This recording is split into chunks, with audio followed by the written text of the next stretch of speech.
Sveiki! Laipni lūgti portālu www.krustās.com karstajā reportāžā. Mani sauc Karina Akmenis, un turpmāk katru ceturtdienu es jums piedāvāšu nedēļas nogales apskati. Ko darīt šajā nedēļas nogalē? Kaut arī daudziem ir paredzēta darba diena, es piedāvāju 5 brīnišķīgas iespējas.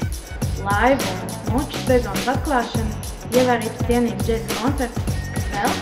Par to pastāstīšu turpinājumā. Viena no šīm iespējām ir ļoti romantiska. Ir iespēja izbraukt pa Rīgas kanālu ar kuģīti, kas pēc izskata līdzinās šai automašīnai.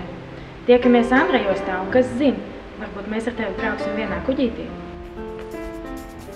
Esmu moču fani, tāpēc pilnīgi viennozīmīgi nepalaidīšu garām lielo moču atklāšanas sezonu. Lielie moču veči droši vien 28. aprīli ir paņēmuši brīvu.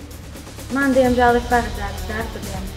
Tādēļ es ceru tikai uz 12. izrādīties uz moču sezonas atklāšanu. Bet vakarā es viennozīmīgi došos uz biķernieku trasi, lai vērotu izdevu spēles Drag Race. Un vai tu esi nomainījis sev motorriepas? Man jāatzīst, es arī vēl neesmu paspējusi nomainīt autoriepas. Šogad domāju izmantot autoelegances pakalpojumu. Viņi piedāvā atbraukt pakaļ manam auto, nomainīt riepas ar 15 līdz 40% atlaidi un atvest manu auto atpakaļ līdz manām mājām.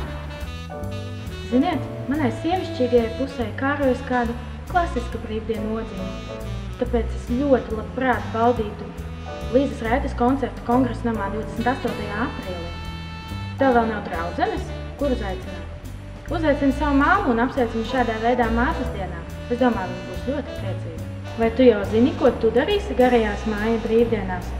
Es tās sāku plānot jau šonedēļ un laicīgi piesakos Laivu karnevālam Gaujas Nacionālajā parkā. Tas notiks 1. maijā. Piesakies arī tu, un varbūt tieši tev būs iespēja vinēt ceļojumu ar Tallinku. Es tev garantēju, mans karnevāla tērps tev neliks vilties. Čau! Tiekamies jau nākamnedēļ!